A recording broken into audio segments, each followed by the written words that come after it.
why the Switch 2 stands out from other consoles or PC handhelds. Looking solely on performance or specifications, the Switch 2 is severely underpowered compared to the PS5 or the Xbox Series X. It can rival the Xbox Series S with the help of Nvidia's DLSS, but we can't deny that the Series S still have the higher horsepower. But why does the Switch 2 still stands out from other consoles to the point people might consider buying it? The answer will be that the Switch 2 have something that the other consoles don't, which is portability. The idea of playing AAA games on the go has always been the dream since the NDS and PSP era. It came close with the PS Vita, but the quote-unquote AAA titles were not exactly the games we want. For example, Uncharted: The Golden Abyss, where the game is very different from the Uncharted we know and love. With the original Nintendo Switch, we can finally make the dream come true where we can play a full-fledged AAA games on the go. But other than the old PS3 era ports, the Switch 2 will always be the worst way to play those AAA games, because of how significant the difference were in visual quality and performance.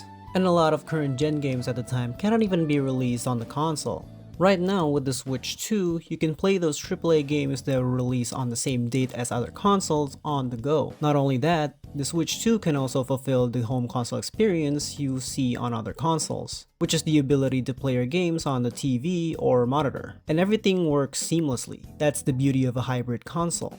With the overwhelming support from third-party developers to port or release their games to the Switch 2, it can really replace your traditional home consoles because of the games coming out at the same time as other consoles. One example being Capcom's decision to release Resident Evil Requiem on the Switch 2, where the game runs surprisingly well with great visuals on top of that. You won't be missing a lot from other traditional home consoles because it's no longer the quote-unquote worst version of the game, but more of another ways where you can play. Since the third-party games look close to other consoles, you can notice something only when you're really looking for it. Aside from third-party games, the Switch 2 will always have their exclusive games and a huge library of Switch 1 games on top of that because of backwards compatibility.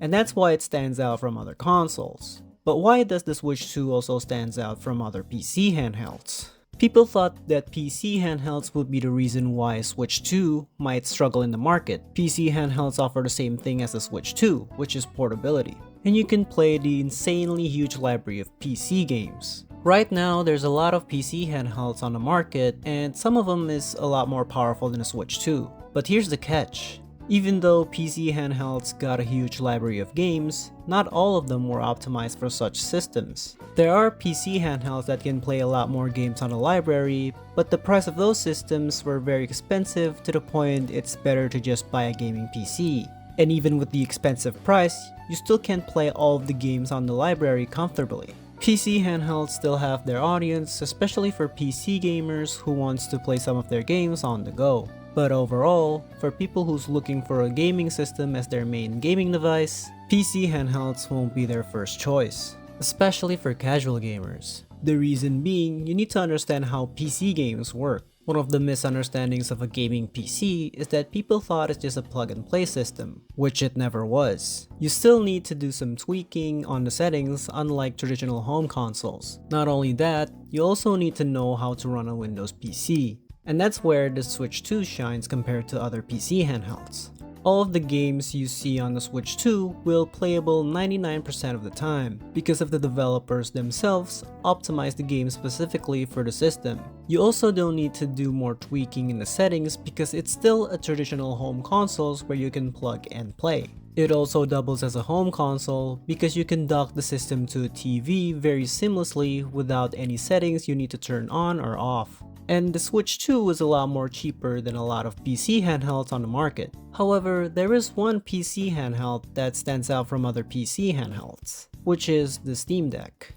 The Steam Deck is cheaper than all of the more powerful PC handhelds, and the power is just below the Switch 2. Most PC handhelds uses Windows OS, while the Steam Deck uses their own Steam OS that is running on Linux, which makes the experience more seamless and closely resembles to a proper handheld console. Developers also have some support for the Steam Deck, but not to the extent of the Switch 2. For example, games will have a Steam Deck certified or have a settings recommended by the developers. Even though they're close to be a proper portable console, it still have all of the shortcomings of a PC handheld.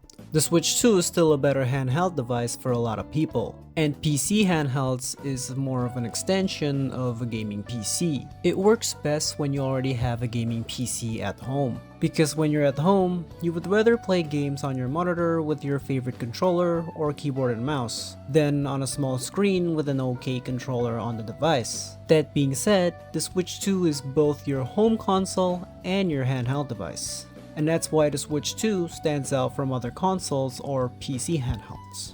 I'm not saying that the Switch 2 is outselling other consoles in the market. I'm just explaining why people consider buying a Switch 2 than other consoles or PC handhelds, because of how good the Switch 2 is selling since its launch.